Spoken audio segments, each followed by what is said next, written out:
DD किसान, बदलते भारत की शान।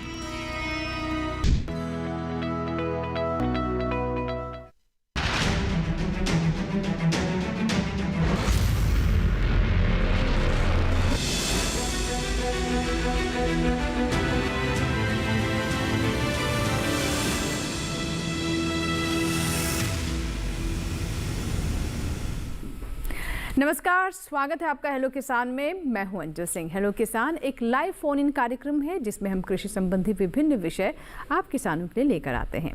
उन पर होती है विस्तार से चर्चा, और अगर आपकी कोई समस्या है, किसी जानकारी को आप प्राप्त करना चाहते हैं तो एक सही मंच है। आप हमें कॉल कर सकते हैं और अपने सभी आशंकाओं को दूर कर सकते हैं, समस्याओं का समाधान पा सकते हैं, वो भी लाइव। इसीलिए कार्यक्रम का भी नाम है हेलो किसान। तो चलिए सबसे पहले आज के विषय पर हम नजर डालते हैं और आपको बताते हैं कि आज किस विषय पर बात करने वाले हैं। तो आज का हमारा विषय है हरी खाद फसलों की बुआई, और साथ ही हम बात करेंगे मोटे अनाज के खाद्य प्रसंस्करण के बारे में। अगर आपके कोई भी सवाल है तो आप हमारे टोल फ्री नंबर पर कॉल कर सकते हैं। सबसे पहले नजर डालते हैं हेलो किसान के टोल फ्री नंबर पर 1800-113060। दूसरा नंबर नोट कर लें 1800-113061 टोल फ्री, यानी इस पर आपका कोई शुल्क नहीं लगेगा। इसके साथ ही आप अपने सवाल हमें व्हाट्सएप भी कर सकते हैं। तो आप नोट कर लें हमारा व्हाट्सएप नंबर, जिस पर आप अपने सवाल टेक्स्ट कर सकते हैं 8800520717। ये हमारा व्हाट्सएप नंबर है।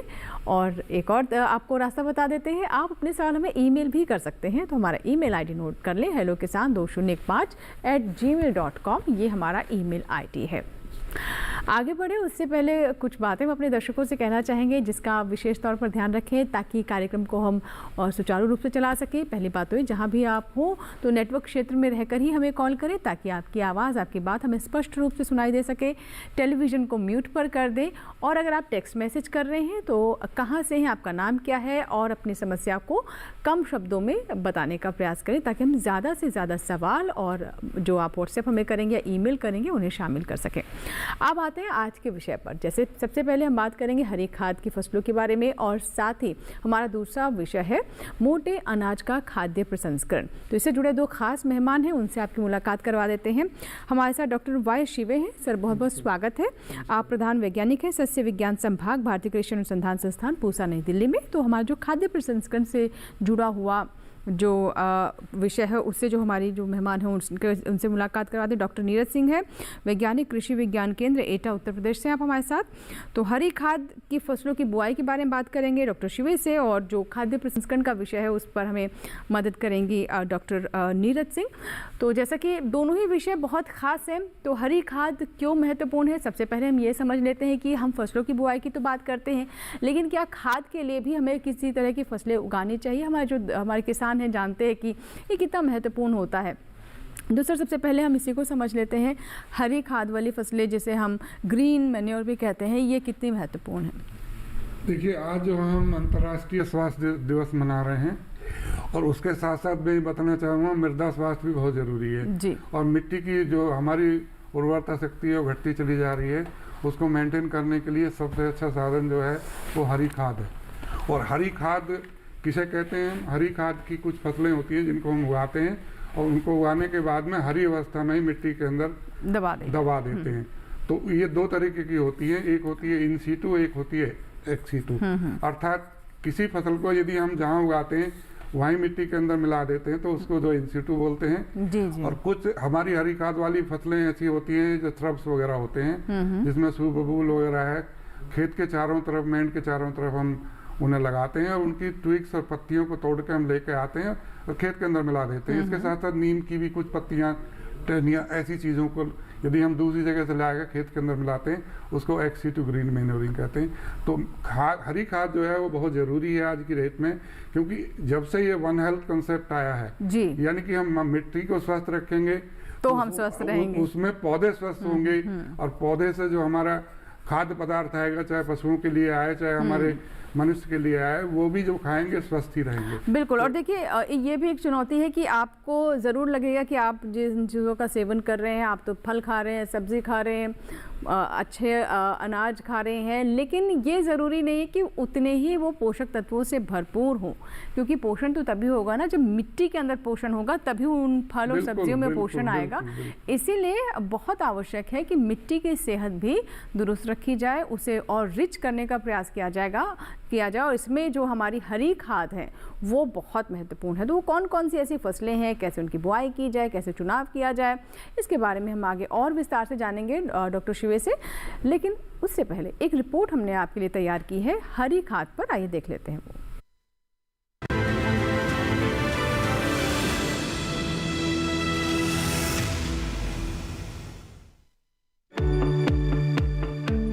हरी खाद उस सहायक फसल को कहा जाता है जिसकी खेती मिट्टी में पोषक तत्वों को बढ़ाने और उसमें जैविक पदार्थों की पूर्ति करने के लिए की जाती है। इसे कम लागत में जमीन को उपजाऊ बनाने वाली प्राकृतिक खाद भी कहा जा सकता है। बता दें कि हरी खाद में ढेंचा, सनई, लोबिया, ग्वार, मूंग और उड़द आते हैं। जिन किसानों के पास पानी की उपलब्धता है वे अप्रैल से लेकर मई के बीच हरी खाद वाली फसलों को बो सकते हैं। जिन किसानों के पास गर्मी में पानी की उपलब्धता नहीं है वे मई के बाद होने वाली बारिश का फायदा उठाकर हरी खाद की बुआई कर सकते हैं। जिन इलाकों में बरसात ज्यादा होती है उन इलाकों में सनई की बुआई की जाती है। ढैंचा को कम बारिश वाले इलाकों में उगाया जा सकता है। ग्वार को कम बरसात वाले क्षेत्र और रेतीली मिट्टी वाले इलाकों में उगा सकते हैं। जल निकासी वाली जमीन में लोबिया, मूंग और उड़द को हरी खाद के रूप में इस्तेमाल किया जा सकता है। ढैंचा हरी खाद के लिए 25 किलो प्रति एकड़ बीज की जरूरत होती है और सनई के लिए 32 से 36 किलो प्रति एकड़ बीज की जरूरत होती है। वहीं मिश्रित फसल में 12 से 16 किलो बीज प्रति एकड़ लगते हैं। हरी खाद को बोने के बाद लगभग 40 से 45 दिनों के अंतराल पर फूल आने लगते हैं। फूल आने से पहले किसान ढैंचा आदि की खड़ी फसल को हल, डिस्क हैरो या रोटावेटर से मिट्टी में पलट दें। ऐसे में इस बात का ध्यान रखें कि खेत में पर्याप्त नमी हो जिससे हरी खाद जल्दी ही सड़कर डिकम्पोज हो जाए और मिट्टी में मिल जाए। बता दें कि हरी खाद को इस्तेमाल करने के कई फायदे हैं। हरी खाद खेत को नाइट्रोजन, फास्फोरस, पोटेशियम, जस्ता, तांबा, मैग्नीज और लोहा आदि तत्व मुहैया कराती है।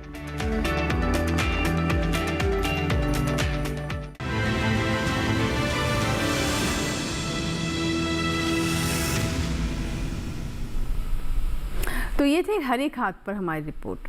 अब बात करते हैं एक और दूसरे विषय पर जो कि हमारे पोषण के लिए बहुत महत्वपूर्ण है। हरी खाद जो कि मिट्टी के पोषक तत्वों के लिए बहुत आवश्यक है, उसी तरीके से मानव स्वास्थ्य में किसी तरह की कमी ना रह जाए पोषण की, इसके लिए मोटे अनाज को एक तरीके से रामबाण माना जाता है, एक वरदान माना जाता है। और मोटा अनाज किस तरह से हमारे घरों तक पहुँचे और सुगम तरीके से हम उसे अपने भोजन, अपने थाली में शामिल कर सकें, इसके लिए खाद्य प्रसंस्करण एक बहुत ही अच्छा विकल्प है। इससे किसानों की आय बढ़ती है, नए नए तरह के स्टार्टअप्स तैयार हो सकते हैं। उसके अलावा हमारी जो डाइट की आवश्यकता है उसकी भी पूर्ति होती है। तो इस पर हमें डॉक्टर नीरज बताएंगे मैम, मोटे अनाज का खाद्य प्रसंस्करण कितना महत्वपूर्ण है?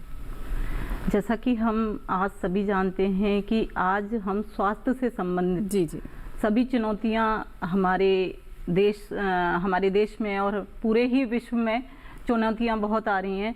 तो इन सभी समस्याओं को दूर करने के लिए हमने मोटे अनाज का अपने दैनिक भोजन में उपयोग करने का जो निर्णय लिया है, जो जागरूकता हमारी सरकार चारों तरफ फैला रही है, जो हमारा देश एक विश्व हब बनने जा रहा है मोटे अनाज का, तो ये सभी जागरूकता इसलिए फैलाई जा रही है क्योंकि आज हम सभी परेशान हैं।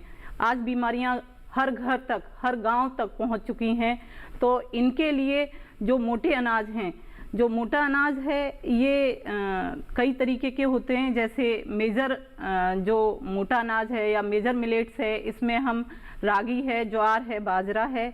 और जो माइनर मिलेट्स है इसमें हम उनको रखते हैं जो आकार में थोड़े छोटे होते हैं, जैसे कि चना है, सांवा है, कोदो है, कुटकी है, कंगनी है।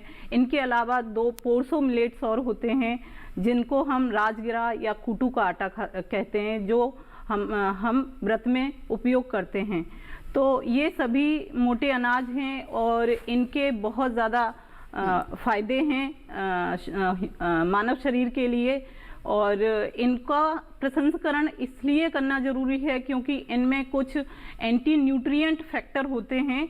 अगर उनको हम बिना प्रसंस्करण खाते हैं तो वो जितना हमें नुकसान पहुंचा सकता है या जो हम जैसा हम पोषक तत्वों के लिए उनका उपयोग कर रहे हैं, बिल्कुल, जैसे तो कई बार हस्क होता है उनके ऊपर, हस्क होता है आउटर लेयर में, तो वो बहुत टाइटली अपने सीड से चिपका होता है। तो अगर हम उसको नहीं रिमूव करते हैं तो उसमें जो एंटी न्यूट्रियल फैक्टर होते हैं वो हमारे बॉडी में चले जाते हैं और पूरा न्यूट्रिएंट नहीं मिल पाता है। हमें न्यूट्रिशन भी पूरा नहीं मिलेगा और दूसरी तरह ये हमारे बॉडी के लिए हार्मफुल भी हो सकता है और ये सुपाच्य भी नहीं होता है। हाँ। तो ये कुछ बातें हैं जिसके बारे में हम और विस्तार से जानेंगे, लेकिन उससे पहले नजर डालते हैं खाद्य प्रसंस्करण पर, जो हमने एक और रिपोर्ट तैयार की है आपके लिए। आइए देख लेते हैं वो भी।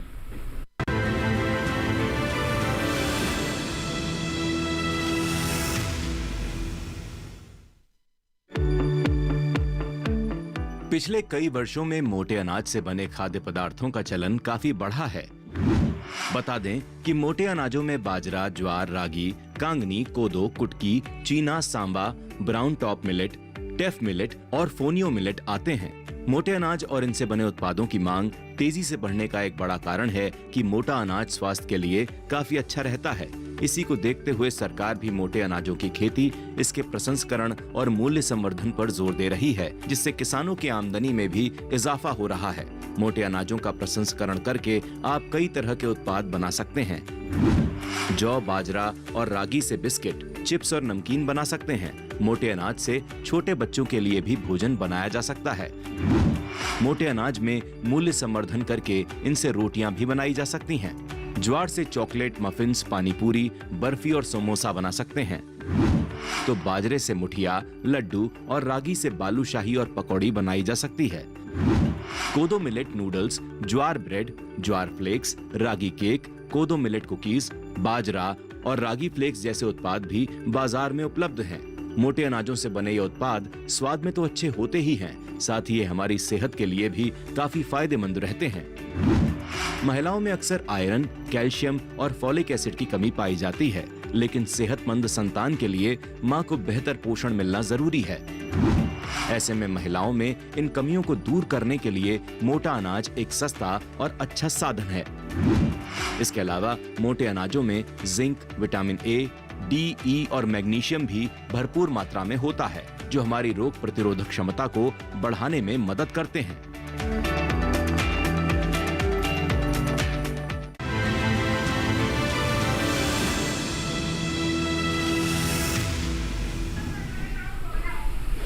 तो देखा आपने कि क्यों कहा जाता है मिलेट्स को पोषण का पावर हाउस। कितना हमारे लिए न्यूट्रिशन से भरपूर है और हमारी पोषण सुरक्षा के लिए भी ये बहुत महत्वपूर्ण है।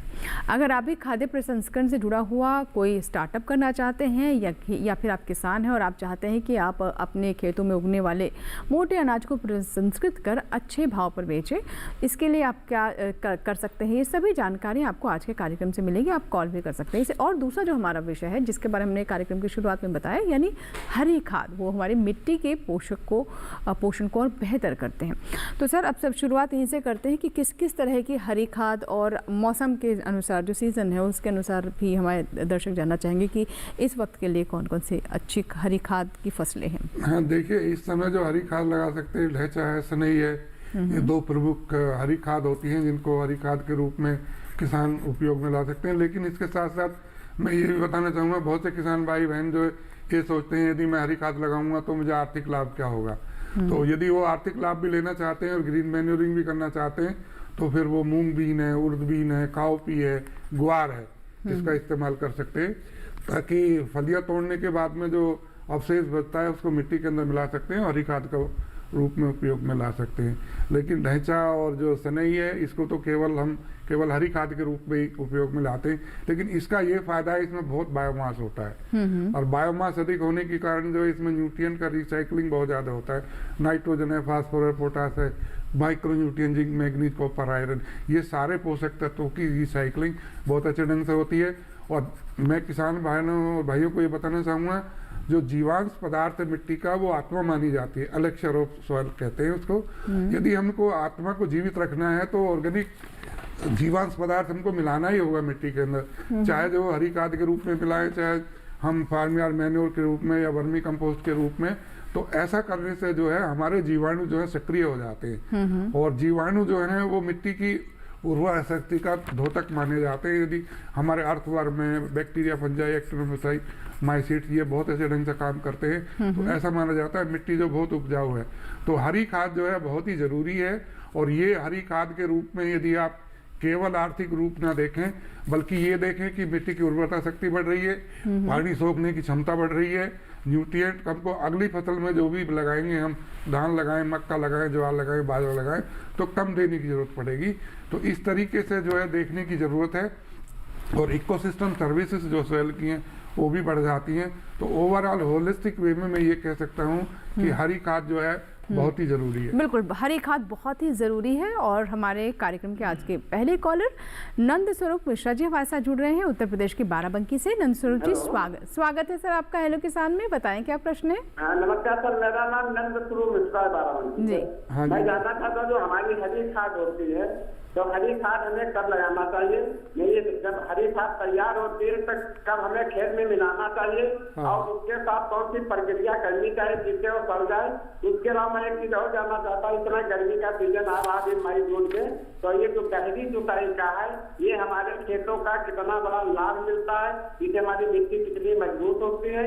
मैं जब ये जानना चाहता हूँ मोटे अनाज में जो हमारे जितने मोटे अनाज हैं, ज्वार है, रागी है, कट्टू है, कलमी है, सावा, बाजरा, रामदाना, कोदो, कुट्टी, चीना, इसके जो पैदावार तो हम लोग कर लेते हैं। प्रोडक्ट बनाना नहीं आता तो हमें कहीं ट्रेनिंग लेना चाहिए, ट्रेनिंग के बाद हमें कहाँ पे भंडारण करना चाहिए, आधी समय के जब अच्छा रहता है तब हम देते हैं, कम रेट में तो हम लोग कंगाल हो जाते हैं, अधिक रेट में हम लोग मालामाल हो जाते हैं।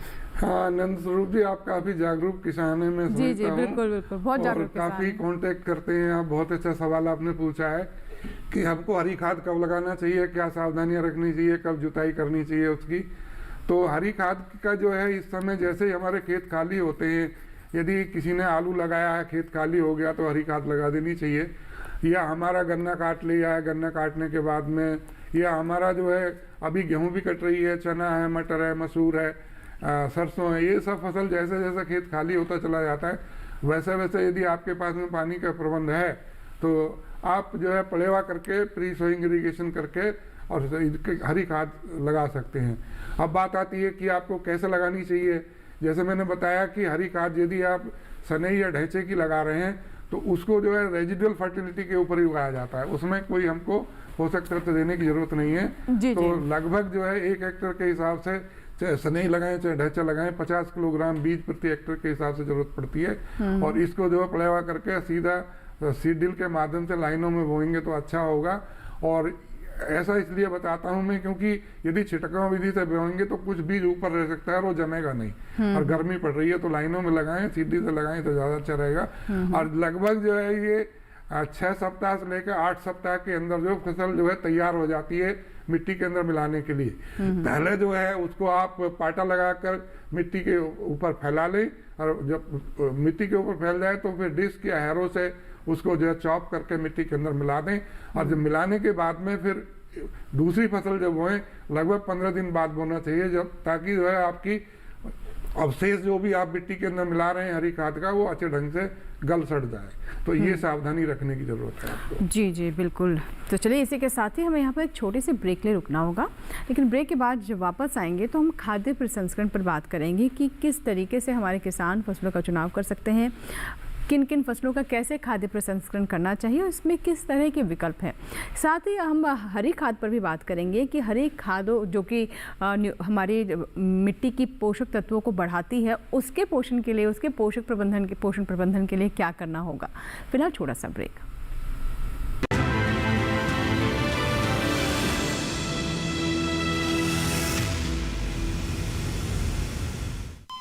अरे सुन तो। मुझे क्या सुनाना चाहते हो? जो सुनाओ मेरी सौतन को। किसको? अरे वही तुम्हारा मोबाइल फोन जिससे सुबह शाम दिन रात चिपके रहते थे और कहते थे किसान कॉल सेंटर से बातें हो रही हैं। अच्छा ये बात है। हाँ क्यों, क्या हुआ? अब बात नहीं होती क्या? अब तो झट से बात हो जाती है। ऐसा क्या? हाँ अब तो ज्यादा लाइनें और खास तकनीक के कारण खेती के माहिरों से तुरंत बात हो जाती है। और अगर कभी लाइन व्यस्त हो तो अपनी समस्या फोन पर रिकॉर्ड करा दो, वहाँ से फोन आ जाता है और समस्या की हल का मैसेज भी आ जाता है। ये देखो आ गया। अरे वाह, इसका मतलब इंतजार की घड़ी अब खत्म। हाँ।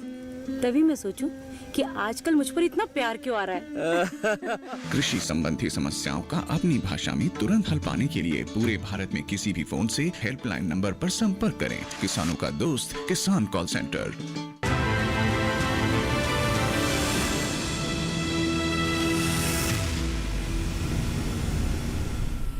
ब्रेक के बाद एक बार फिर आपका स्वागत है। आप देख रहे हैं लोग किसान, और कुछ हमारे पास व्हाट्सएप सवाल भी आए हैं, वो भी हम ले लेते हैं। हमारे दर्शक हैं अवधेश कुमार पांडे, और ये श्रावस्ती उत्तर प्रदेश से है। मोटे अनाज के बीज कहाँ से उपलब्ध होंगे, इनका सवाल है मोटे अनाज पर। इसके बारे में मैं बताऊंगा कहाँ से उपलब्ध होंगे। पहले तो ये जान ले कि हम मोटा अनाज कहते क्यों हैं इन सबको। मोटा अनाज इस वजह से कहते हैं, इनका दाने का साइज तो कम ही होता है, लेकिन क्योंकि ये जो है कैसी मतलब कम पानी कम खाद में, और ये क्लाइमेट रेजिलेंट क्रॉप होती हैं, इस वजह से इनको मोटा अनाज कहा जाता है। और इसके साथ साथ इनका बीज की उपलब्धता कहाँ से होगी। हमारा जो Indian institute of millet research है हैदराबाद, मेन सेंटर तो वो है। उसके बाद जो है जगह जगह हर एक कृषि विश्वविद्यालय में मिलेट्स के ऊपर काम हो रहा है। और क्योंकि जब से हमने 2023 से इंटरनेशनल ईयर ऑफ मिलेट्स मनाया है, तब से इस पे काफी गवर्नमेंट जोर दे रही है, और इसके क्रॉप इंप्रूवमेंट पे भी और इसके जो है प्रोसेसिंग पे भी पूरा ध्यान दिया जा रहा है।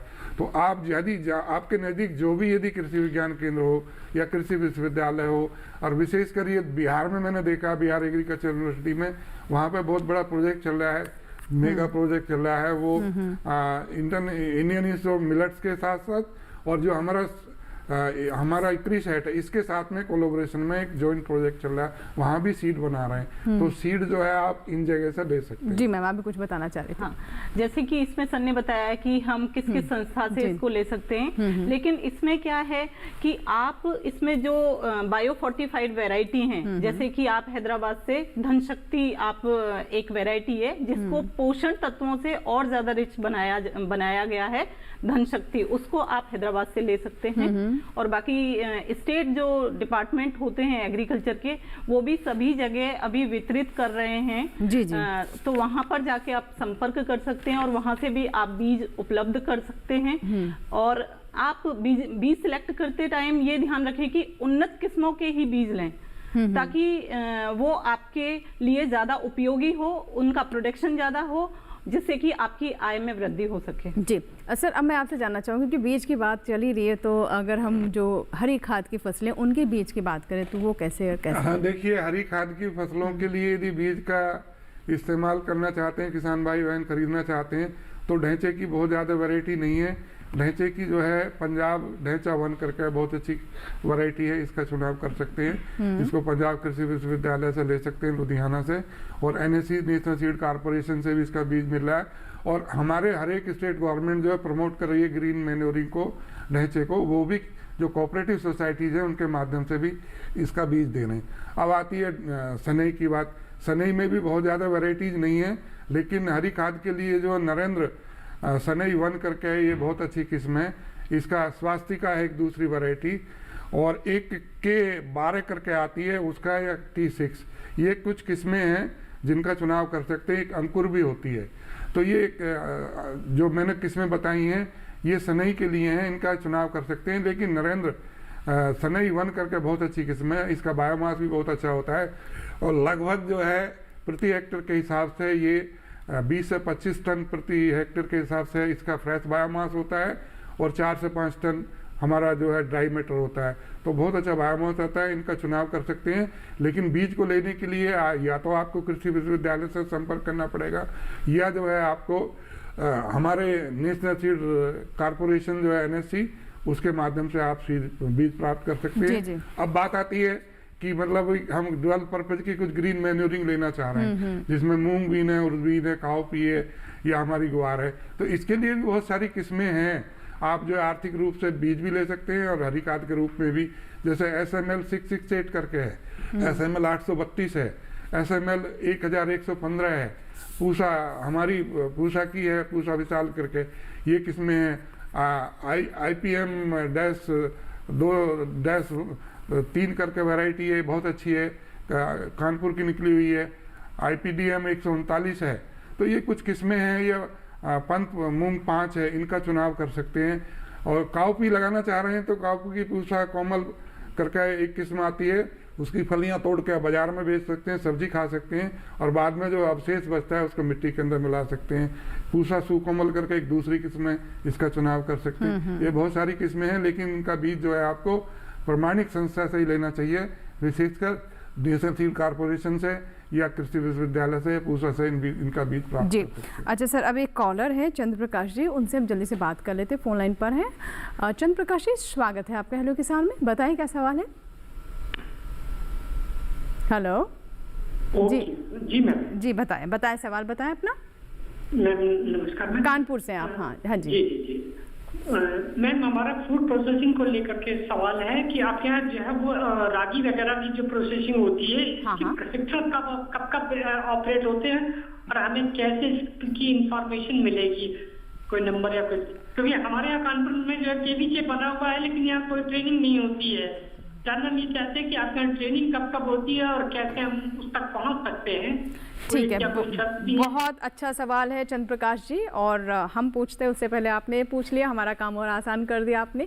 तो कानपुर से ही ये दर्शक हमारे किसान, और ये फूड प्रोसेसिंग के बारे में जानना चाहते हैं कि कहाँ से इसकी ट्रेनिंग ली जा सकती है, प्रशिक्षण ले, ताकि और बेहतर तरीके से कर सकें। जैसे जी सर, आप बताना चाहेंगे? हाँ, चलिए, ये सिफेट जो हमारा लुधियाना में एक इंस्टीट्यूट है ICR का, वो ट्रेनिंग देता है फूड प्रोसेसिंग के ऊपर, तो आप वहाँ से संपर्क कर सकते हैं इसके बारे में। और एक हमारा जो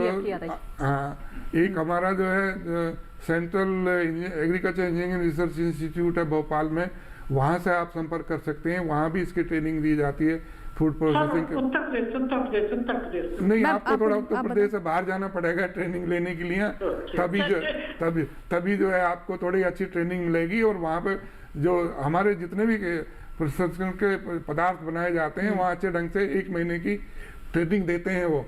और हैदराबाद में भी जो है आप जाएंगे Indian institute of millet research में, वहाँ भी ट्रेनिंग दी जाती है। जी मैम, आप भी कुछ बताना चाह रही थी? जो हमारा स्टेट गवर्नमेंट है एग्रीकल्चर, वो हर साल मिलेट्स की ट्रेनिंग के लिए हैदराबाद में IIMR जो सर बता रहे हैं हैदराबाद में, उसमें ट्रेनिंग के लिए भेज रहा है। और बाकी आप इनिशियली कृषि विज्ञान केंद्र पर जाकर भी आप ट्रेनिंग ले सकते हैं, वहाँ से आप जानकारी लेकर उसके बाद में आगे जब डिटेल में आप जानना चाहते हैं, जो 15 दिन या 1 महीने की जो ट्रेनिंग होगी वो CFTRI मैसूर से भी जाके ले सकते हैं, हैदराबाद से भी ले सकते हैं, भोपाल से भी ले सकते हैं। तो उसमें क्या है, आपको प्रोसेसिंग की सारी यूनिट्स देखने के लिए, जो मशीनें आपको प्रोसेसिंग यूनिट खोलने के लिए, जैसे प्राइमरी प्रोसेसिंग जो हमारी मिलेट्स के लिए होनी चाहिए, तो उसमें सारी मशीनों के डेमोन्स्ट्रेशन भी दिखाए जाएंगे। और एट ए टाइम जब वो मशीनों के द्वारा प्रोसेसिंग हो रही होगी मिलेट्स की, तो वो भी आपको देखने के लिए जो बड़े संस्थान हैं, जैसे कि IIMR हैदराबाद है या फिर CIA भोपाल है, तो वहीं जाकर आपको देखना पड़ेगा। तो आप वहां जाकर अपने जो भी आपका प्रोसेसिंग का जो रागी में करना चाहते हैं या बाजरा में करना चाहते हैं, वहां जाके आप ले सकते हैं। और जो कृषि विज्ञान केंद्र है वो आपकी हेल्प कर सकते हैं। सर मैम, एक और सवाल आया तो मैं साथ साथ ले ही लेती हूँ सवाल भी। ये हमारे दर्शक है नवीन, इन्होंने हमें उत्तर प्रदेश से सवाल भेजा है और ये जानना चाहते हैं मोटे अनाज से कैसे बनाए बच्चों के लिए फूड, मतलब बेबी फूड के लिए जानना चाहते हैं, क्योंकि रागी कहते हैं बहुत अच्छा होता है न्यू बॉर्न, मतलब जो हमारे छोटे बच्चे होते हैं। देखिए, रागी में सबसे ज्यादा कैल्शियम होता है। जैसे कि अगर हम 100 ग्राम रागी लेते हैं तो उसमें 365 जो वो मिलीग्राम कैल्शियम होता है। तो ये एक विनिंग फूड के रूप में भी जैसे बच्चे जैसे खाना शुरू करते हैं तो मार्ट बना करके 6 महीने के बाद में जैसे ही उसको हम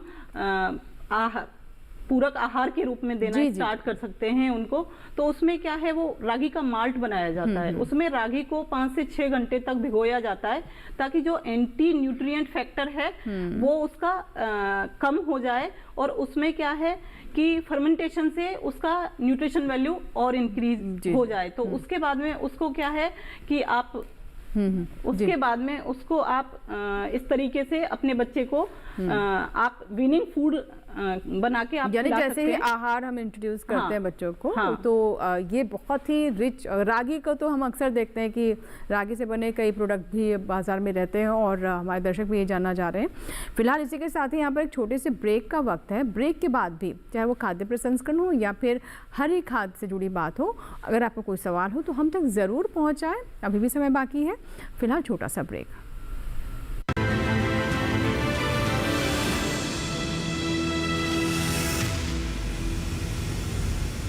डीडी किसान ने कर ली है तैयारी, यहाँ मिलेगी पशुपालन की हर एक जानकारी, घर आंगन से लेकर व्यवसायिक फार्म तक, मुर्गी पालन से लेकर रेगिस्तान के जहाज तक। बीमारियों से पशुपालक बिल्कुल ना हो परेशान, विशेषज्ञ करेंगे आपकी समस्या का समाधान। देखिए अपना पशु चिकित्सक हर रविवार शाम 6:30 बजे दूरदर्शन किसान पर।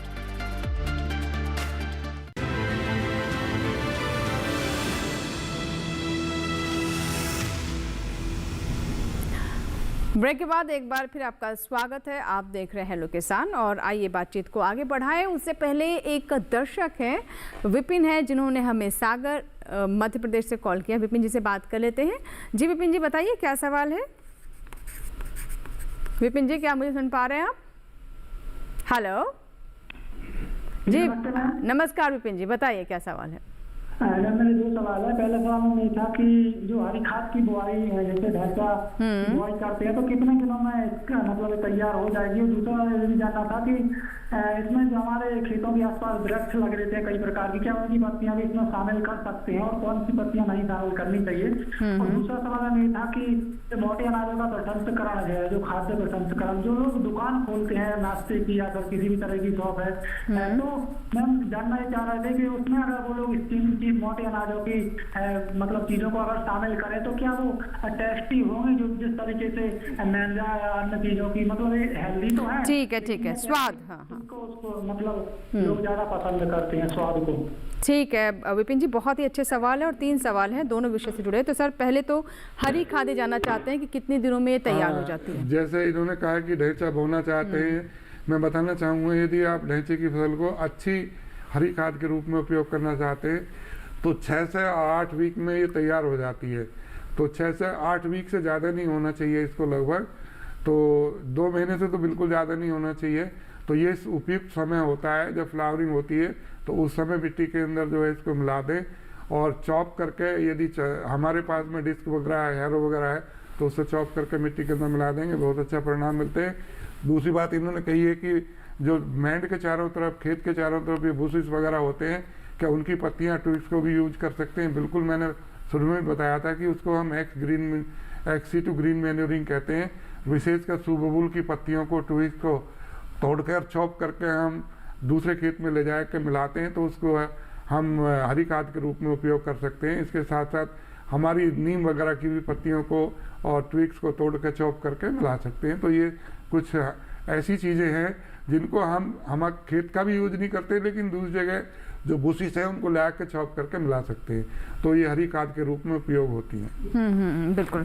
अच्छा सर, यहाँ पर कुछ हमारे जो दर्शक हैं वो लगातार सवाल भेज रहे हैं हरी खाद से जुड़े हुए, और उससे पहले एक सवाल इनका मोटे अनाज से भी जुड़ा हुआ है। तो ये हमारे दर्शक है, क्या गन्ने के साथ आलू और मोटे अनाज की सहफसली खेती कर सकते हैं। ये त्रिलोक शर्मा है जिन्होंने हमें बिजनौर से सवाल भेजा है, उत्तर प्रदेश से, और वो जानना चाहते हैं कि कौन कौन से फसलें फिलहाल अभी अच्छी वैरायटी की ली जा सकती है सहफसली मोटे अनाज के साथ। मैं बताऊं? जी सर, जी सर। चलिए, ऐसा है, देखिए गन्ने की जो फसल होती है, अब तो गन्ने की फसल उन्होंने बो दी है। इस समय मार्च के महीने में, फरवरी मार्च में गन्ना बोया जाता है। तो यदि बो दी है तो इस समय कर भी सकते हैं और नहीं भी कर सकते हैं। लेकिन यदि आप सोच रहे हैं कि खरीफ के मौसम में करना चाहेंगे तो उस समय जो है आप किसी मिलेट की खेती नहीं कर सकते, क्योंकि उस समय ग्रोथ बहुत अच्छी होती है। जैसी बारिश होती है तो वो जो है पत्तियां उसकी बढ़ती है, बढ़वार बढ़ती है, और उसके अंदर जो कल्ले बनते हैं तो वो संभव नहीं है। यदि इसी समय आपने लगाई हो गन्ना, तो उसके साथ में आप लगा सकते हैं मिलेट्स की खेती की जा सकती है। और जब तक वो गन्ने की ग्रैंड ग्रोथ आएगी तब तक वो हार्वेस्ट हो जाएगी।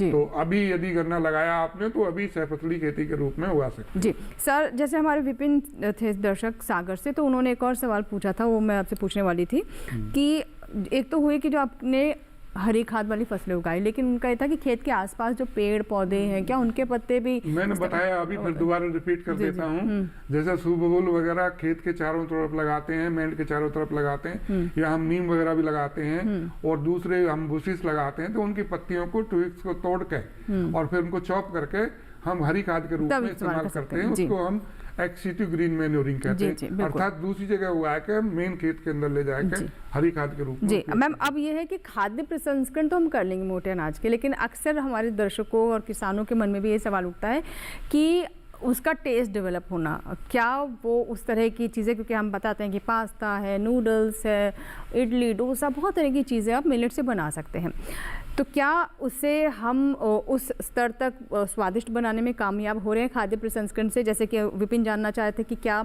जो छोटी छोटी दुकानें होती हैं वहाँ पे जब मैदे की चीज़ों का ना इस्तेमाल करके आप मिलेट्स का इस्तेमाल करें, तो क्या इतनी स्वादिष्ट हम उन्हें बना पा रहे हैं कि पोषण भी बरकरार है और स्वाद भी रहे?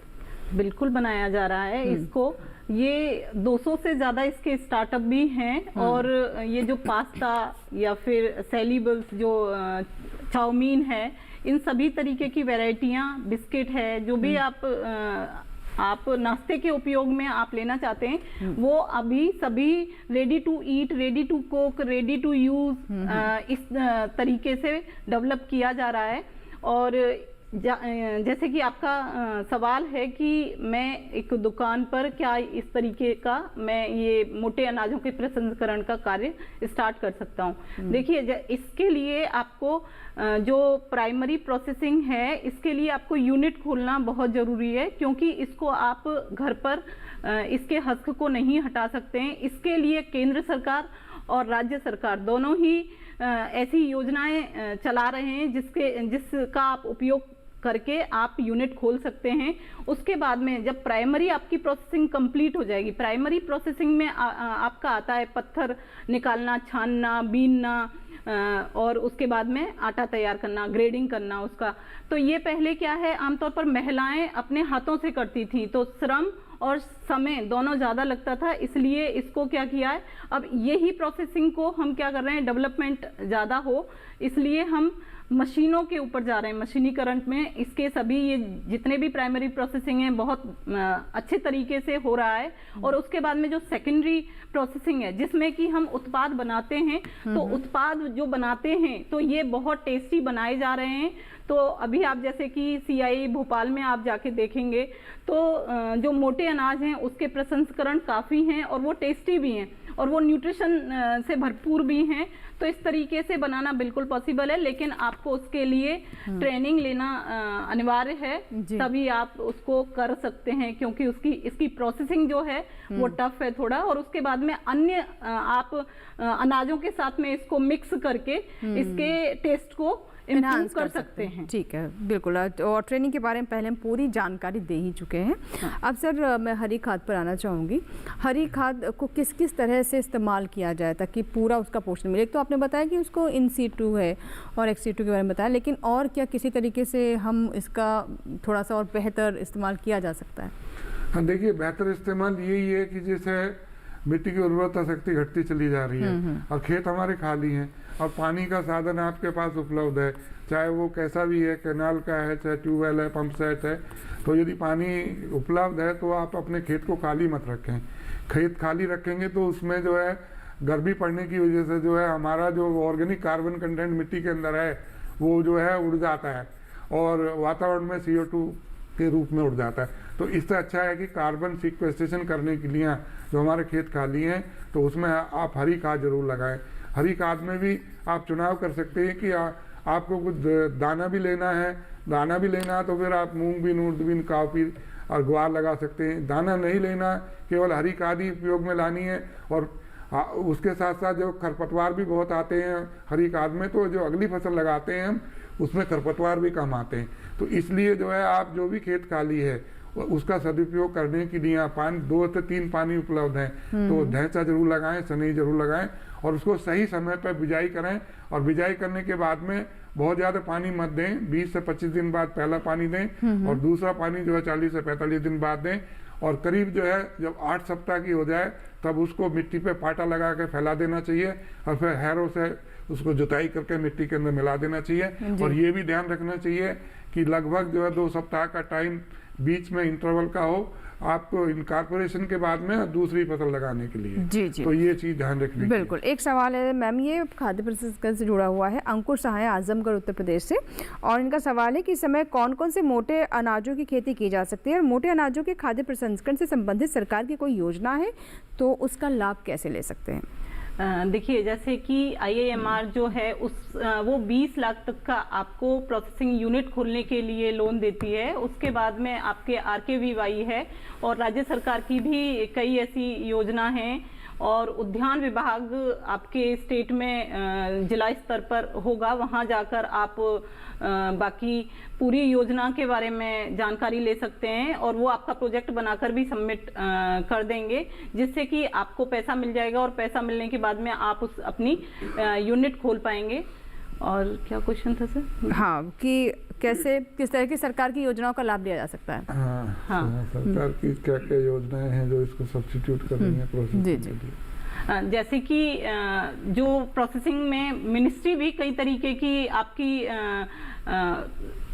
योजनाएं चला रही है, जिसमें आप अपना जैसे इसको अगर हम समूह में देखें या फिर हम जो स्वयं सहायता समूह या FPO से भी जुड़कर कर सकते हैं। से भी जुड़ के इसमें बहुत अच्छा फायदा ले सकते हैं। अगर इंडिविजुअल भी करें तो इसमें कई तरीके के फायदे हैं। 20 से 25 लाख तक का आपको मिल जाएगा और उसमें 10%, किसी में 15% की आपको सब्सिडी मिली हुई है। और अगर प्रोसेसिंग आप वैल्यू एडिशन के लिए, अगर प्रोसेसिंग और वैल्यू एडिशन के लिए अगर आप अपनी यूनिट तैयार करते हैं तो उसमें 20 से 25% तक की आपकी सब्सिडी मिली हुई है। बिल्कुल। और सरकार की योजनाओं के बारे में जानने के लिए आप अपने जो नजदीकी कृषि विज्ञान केंद्र है या कृषि विश्वविद्यालय है वहाँ का भी रुख कर सकते हैं। स्पेशली जो है सब्सिडी लेनी है तो आपको स्टेट डिपार्टमेंट कृषि तो राज्य का ही विषय, जिला कृषि अधिकारी है, जिला उद्यान अधिकारी है या प्लांट प्रोटेक्शन, उनसे संपर्क करना पड़ेगा, वही आपको सही तरीके से जानकारी। उद्योग जो विभाग है उसमें भी जाकर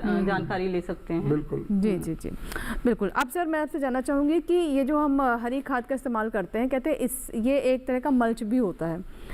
और आप जहाँ मिट्टी की जो पोषक तत्वों की पूर्ति होती है वहीं ये नमी को भी बनाता है और सिंचाई भी, मतलब पानी बचाता है। हाँ, तो ये कैसे होता है? देखिए, हरी खाद जो है मतलब इसके बहुत सारे फायदे हैं।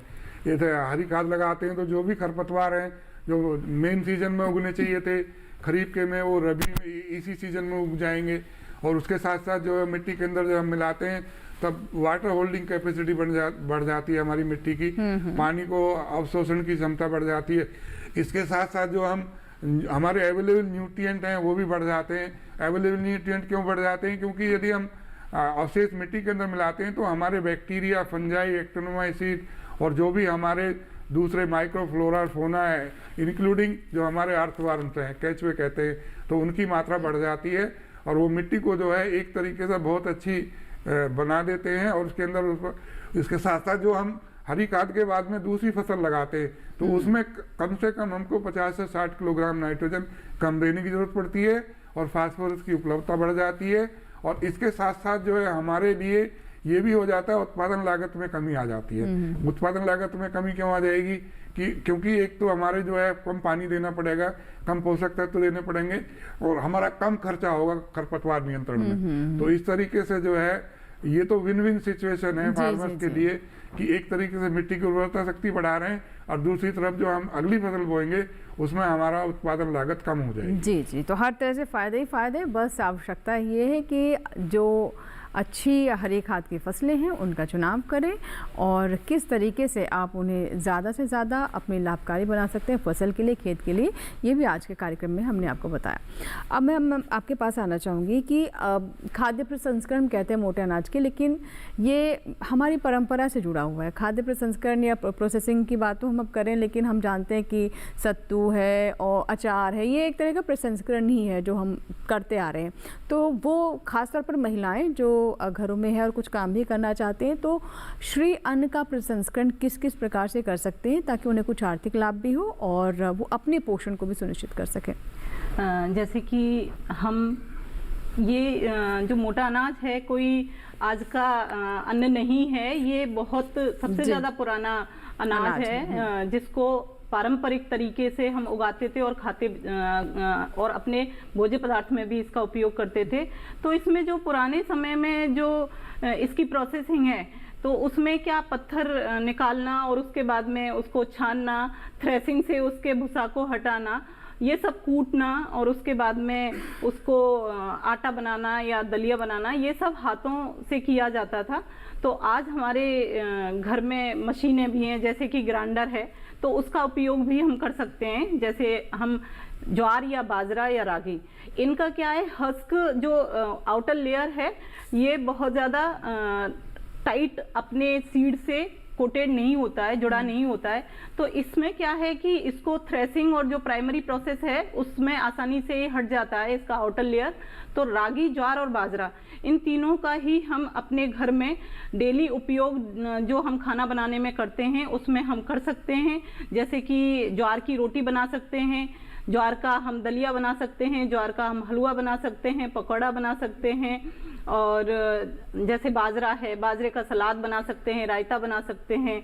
तो इसके लिए आपको क्या करना है कि रात को बाजरे को भिगो देना है और उसके बाद में सुबह जब आपको उस ग्राइंडर में मिक्स करना है उसको छाछ के साथ में, और आपको जो भी नमक मसाला जो भी आपका यूज़ करना है आप उसमें डाल के, और आपका सलाद, आपका रायता तैयार है। इस तरीके से आप अपने डेली उपयोग में इसको ला सकते हैं। सलाद के लिए आपने रात में गला दिया और उसके बाद में आपने एक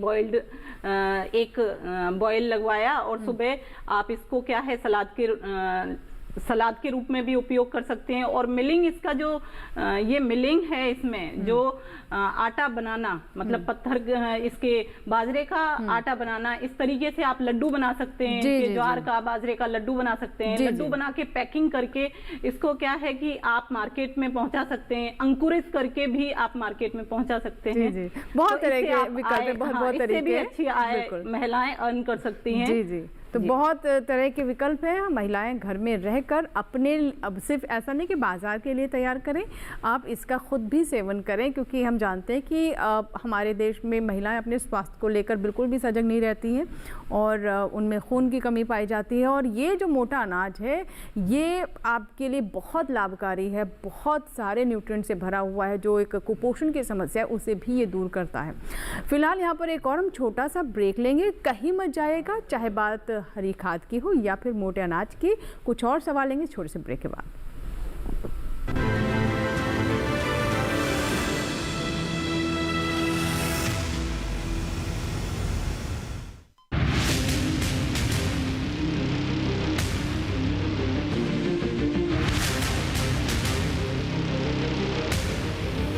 जब तपती है धरती, सूरज उगलता है आग, ठंड में जब सर्दी जमा देती सबके हाल, सब छुप जाते अपने अपने घरों में, तब बाहर निकलता सिर्फ एक इंसान, भरने के लिए हम सबका पेट, खून को पसीने की तरह देता बहा, थक जाता, झुलस जाता, हो जाता बीमार, तब उसकी सेहत का ध्यान रखता सिर्फ डीडी किसान।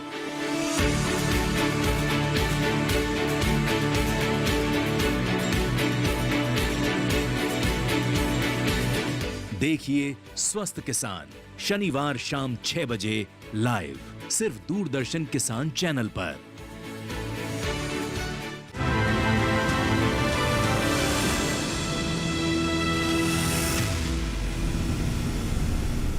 ब्रेक के बाद एक बार फिर आपका स्वागत है। आप देख रहे हैं हेलो किसान। आइए कार्यक्रम को आगे बढ़ाते हैं और कुछ और कॉलर्स के व्हाट्सएप सवाल आए हैं वो भी हम ले लेते हैं।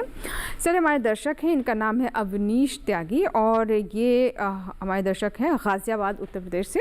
ये जानना चाहते हैं कि सनई अगर ये हरी खाद देना चाहते हैं तो बीज कैसे प्राप्त कर सकते हैं? हरी खाद को बढ़ावा देने के लिए क्या उत्तर प्रदेश सरकार की तरफ से किसी तरह की सब्सिडी दी जा रही है और क्या इस समय किसी हरी खाद की बुआई वो कर सकते हैं? हाँ, बिल्कुल कर सकते हैं हरी खाद की बुआई। और विशेषकर ये सनई की बात कर रहे हैं तो उत्तर प्रदेश के लिए जो है नरेंद्र सनई वन करके जो हमारी फैजाबाद से निकाली गई है अयोध्या से, वो ये बहुत अच्छी किस्म है। इसका बीज प्राप्त कर सकते हैं, वहाँ जाके भी कर सकते हैं। हो सकता है जो कोऑपरेटिव सोसाइटीज़ हैं वहाँ भी बीज उपलब्ध कराया जाता है किसानों को, तो वहाँ से जो भी इनका कोऑपरेटिव सोसाइटी नज़दीक है या ब्लॉक में, वहाँ पर जाके जानकारी कर सकते हैं। और ये वैरायटी ना मिले तो स्वास्तिका करके एक वैरायटी है, एक सैलेज करके वैरायटी है, एक अंकुर करके वैरायटी है। इन वैरायटी का बीज आप प्राप्त करें और इसको बोएं। मैं समझता हूँ कि बहुत अच्छी आप जागरूक किसान हैं और सनई जो एक अच्छा विकल्प है हरी खाद के रूप में। और जो आपने कहा कि अनुदान की बात है, ये अनुदान जो है आप ब्लॉक में ही जाके पता लगेगा कि उत्तर प्रदेश गवर्नमेंट जो है आपको हरी खाद के ऊपर कुछ सब्सिडी दे रही है या नहीं है। मुझे पंजाब का उसका हरियाणा का पता है, वहाँ पे सब्सिडी गवर्नमेंट देती है इनको हरी खाद को प्रमोट करने के लिए। तो आप सब्सिडी के बारे में थोड़ा अपने ब्लॉक में जाकर पता करें। जी जी। अब मैम ये हमारे पास खाद्य प्रसंस्करण से जुड़ा हुआ एक और सवाल आया हुआ है, व्हाट्सएप सवाल है और हमारे दर्शक जो है ये जानना चाहते हैं कि लवली शर्मा है जिन्होंने हमें केरल से ये सवाल किया है। कह रहे, माफ़ कीजिएगा, उत्तर प्रदेश से ही है। पूर्वी उत्तर प्रदेश के लिए ज्वार की कौन सी उन्नत किस्में हैं जो इस्तेमाल कर सकते हैं और भारत में सबसे ज़्यादा किस मोटे अनाज का निर्यात होता है? देखिए, इन्होंने जो है ज्वार की बात नहीं, ये केरल से ही है लेकिन उत्तर प्रदेश के लिए सवाल पूछ रहे हैं। नीचे केरल ही लिखा है। जी जी, लेकिन उत्तर प्रदेश के लिए पूछ रहे हैं। तो उत्तर प्रदेश के लिए ज्वार की तो मैं इस समय नहीं किस्म बता पाऊंगा, लेकिन यदि आप अपने कृषि विज्ञान केंद्र से जाके एग्रोनॉमी से बात करेंगे तो आपको वैरायटी का पता चल जाएगा। इन्होंने एक्सपोर्ट की बात की है कि कौन सा जो है एक्सपोर्ट सबसे ज़्यादा मिलेट्स के अंदर होता है।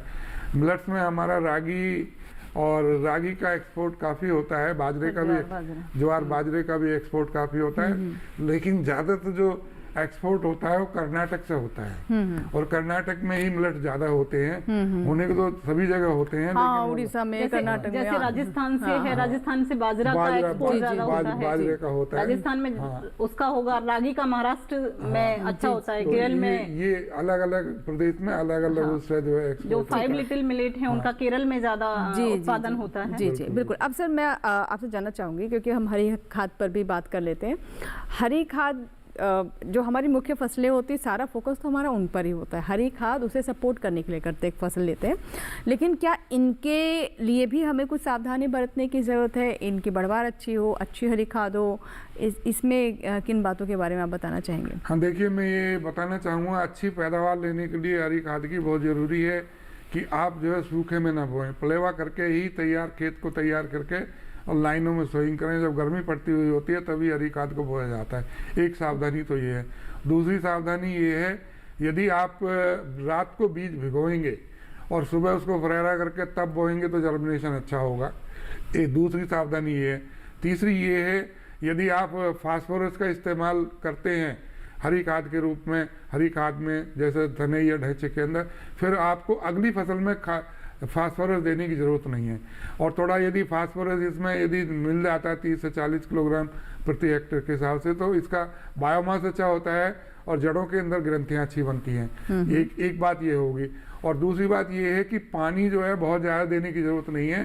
पहला पानी जो है बिजाई के, जैसे आपने पलेवा करके सोई की है तो 20 से 25 दिन बाद ही दें, और दूसरा पानी जो है 40 से 45 दिन बाद दें। इससे पहले पानी देने की ज़रूरत नहीं है। और अच्छी पैदावार लेने के साथ साथ फिर उसको मिट्टी में मिलाना भी उतना ही ज़रूरी हो जाता है।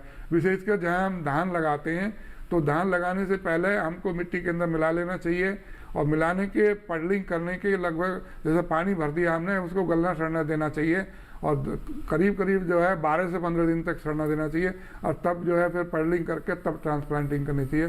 तो उसको आपको बहुत अच्छे परिणाम मिलेंगे धान गेहूँ फसल चक्र के अंदर। ऐसी यदि मक्का गेहूं का यदि फसल चक्र अपना रहे हैं उसमें भी अच्छे परिणाम आपको मिलेंगे। जी मैम, अंत में आप हमारे दर्शकों को कुछ और कहना चाहेंगी खाद्य प्रसंस्करण के बारे में? हाँ, जैसे कि हम सभी जानते हैं कि आज का जो समय है वो बीमारियों से हर इंसान ग्रसित है। हर एक में माइक्रोन्यूट्रिएंट की कमी है, जो हिडन हंगर है आज कि हम अच्छे स्वस्थ दिखते हैं लेकिन हम बीमार हैं अंदर से। तो मेरा बस यही सजेशन है कि आप मोटे अनाज को प्रतिदिन अपने भोजन में शामिल करें और इससे क्या है कि आपकी सभी तरीके की बीमारियां ये स्वास्थ्य के लिए लाभदायक है। जैसे कि आपको अगर दिल की बीमारी है तो भी ये लाभदायक है क्योंकि ये फाइबर से भरपूर है, ये प्रोटीन से भरपूर है, फाइबर से भरपूर है। इसमें क्या है कि आपको आपके इसमें अमीनो, जैसे प्रोटीन में अच्छा है तो इसके अमीनो एसिड्स जो हैं प्रोटीन के, इसमें अच्छी गुणवत्ता के हैं। इसमें लिपिड है तो वो भी अच्छी गुणवत्ता का है।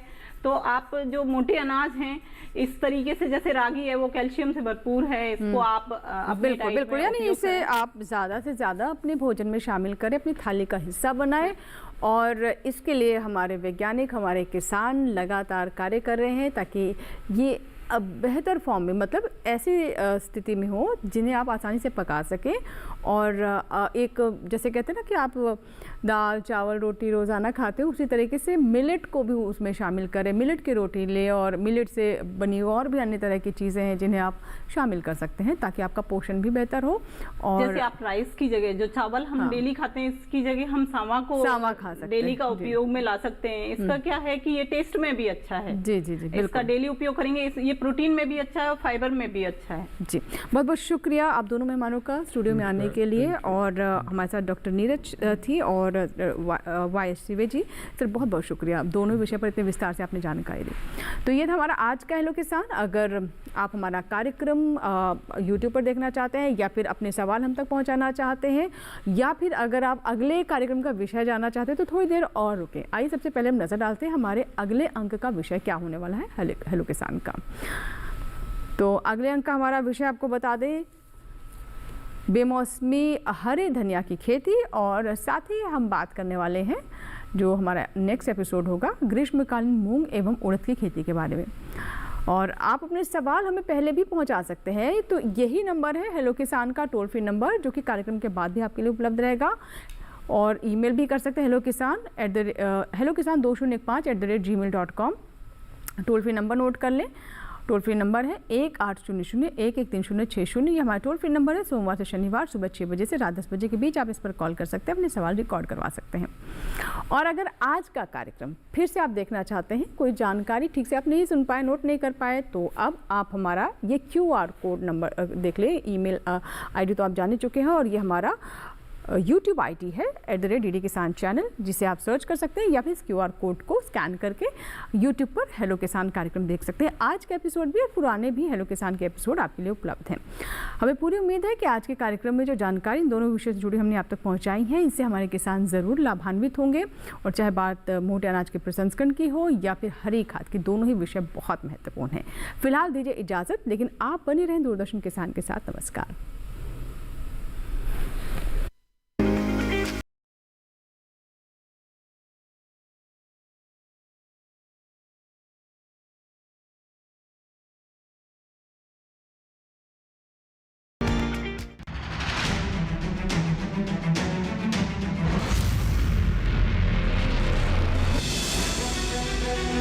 Thank you.